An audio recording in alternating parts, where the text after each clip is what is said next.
So very importantly, we need to think about intercultural competence development as an ongoing and never-ending process, with attitudes at the very starting point.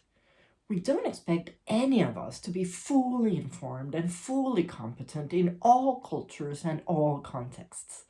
Furthermore, every relational situation has its own complexities. So the aim here is not to be perfect, but to make sure we do a bit better every day.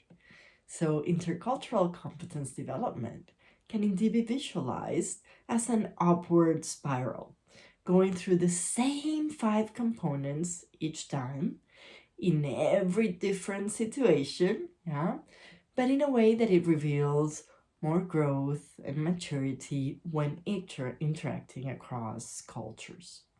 Each time we either learn from our mistakes or incorporate new knowledge or master a new skill. And that allows us to do better than before instead of go upward to the next level. And hopefully you'll also do worse than the next time. So now, please go back to your notes where you answered that question about what do you think is necessary to interact successfully with people from different cultures. Were all of these components present? Which one was missing? Sometimes I get learners focusing on the knowledge about other cultures and forgetting how important it is to understand one's own cultural background first, which is actually the axis from which we view the rest of the world's behavior. As Erin Mayer puts it, it's not about you or me, it's about the relative distance between you and me. So that's why it's fundamental to know where you actually stand regarding your cultural values and preferences. And what about internal and external outcomes? Because as teachers, sometimes we focus too much on the knowledge and forget that without putting that into practice repeatedly, there is no competence. We all need to remember that intercultural knowledge does not equal intercultural competence. Competence includes the sum of the skills, attitudes, and internal outcomes that allow us to go from knowledge to an adjustment of our cognitions, emotions, and behaviors. It's sort of like riding a bicycle. If you read all there is about bicycles, will you be able to ride one? Probably not. You need to get out there and practice.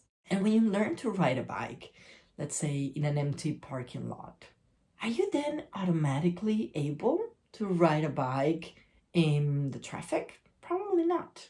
Although you've developed the skills to ride a bike, you now need to apply the knowledge about the traffic rules in a real life situation.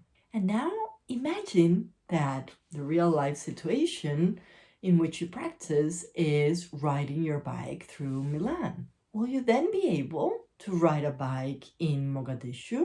Probably not. So a willingness to understand and learn how traffic or rules of engagement operate in this new context would be required.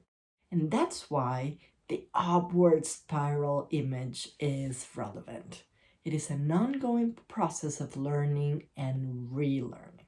So, if there was an element you missed, pay extra attention to it going forward. It's important you do that extra intentional effort to tap on whatever blind spots you may have. If, on the contrary, there is an element you consider of importance that is not present, maybe regarding your own context or culture, please add it to your own understanding of intercultural competence, which of course has to be context specific.